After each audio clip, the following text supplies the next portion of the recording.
சென்னையில் formula 4 car பந்தயத்திற்கான ஏற்பாடுகள் முழுவீச்சில் நடைபெற்று வருகின்றன. இதன் வசதிகள் மற்றும் பாதுகாப்பு முன்னேற்பாடுகள் குறித்து விவரிக்கிறது இந்த செய்தி தொகுப்பு.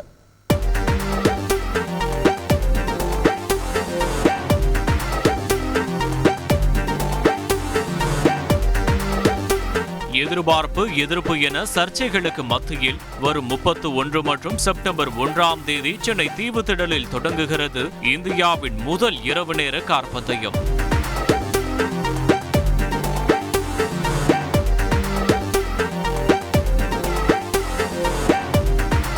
இதற்காக தீவுத்திடலை சுற்றி 3.5 கிலோமீட்டர் தூரத்திற்கு சாலைகள் தயார் செய்யப்பட்டு வருகின்றன.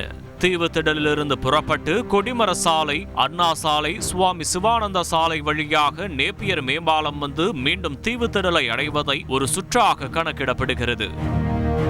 பந்தயத்திற்காக ஏற்கனவே போடப்பட்டிருந்த சாலைகள் அகற்றப்பட்டு கார் பந்தயத்திற்கு ஏற்றவாறு சாலைகள் புதிதாக அமைக்கப்பட்டன. ஆங்காங்கே சாலையின் 2 புறங்களிலும் சுமார் 8000 பேர் அமர்ந்து பார்க்கும் வகையில் ஏற்பாடுகள் செய்யப்பட்டுள்ளன. எதிர்பாராத விதமாக விபத்து ஏற்பட்டாலும் பொதுமக்களுக்கு எந்தவித ஆபத்தும் ஏற்படாத வகையில் பாதுகாப்பு ஏற்பாடுகள் செய்யப்பட்டிருக்கிறது. பந்தயம் இரவு நேரத்தில் நடைபெற இருப்பதால் சாலையின் இரு பக்கங்களிலும் 100க்கும் மேற்பட்ட உயர் மின்கம்பங்களில் அதிக வாட் உடைய மின் விளக்குகள் பொருத்தப்பட்டுள்ளன. டிக்கெட் விலை 1699 ரூபாய் முதல் 10,999 ரூபாய் வரை நிர்ணயிக்கப்பட்டு அனைத்தும் இணையதளம் மூலம் விற்கப்பட்டு விட்டதாக தகவல்கள் தெரிவிக்கின்றன. போட்டியை காண வரும் ரசிகர்கள் ஆயுதங்கள், செல்லப்பிராணிகள், அதிக ஒலி எழுப்பக்கூடிய இசைக்கருவிகள், புகையிலை, குடைகள், தண்ணீர் பாட்டில்கள், வெளிப்புற உணவுகள், ட்ரோன் கேமராக்கள் உள்ளிட்டவை கொண்டுவர அனுமதி மறுக்கப்பட்டுள்ளது.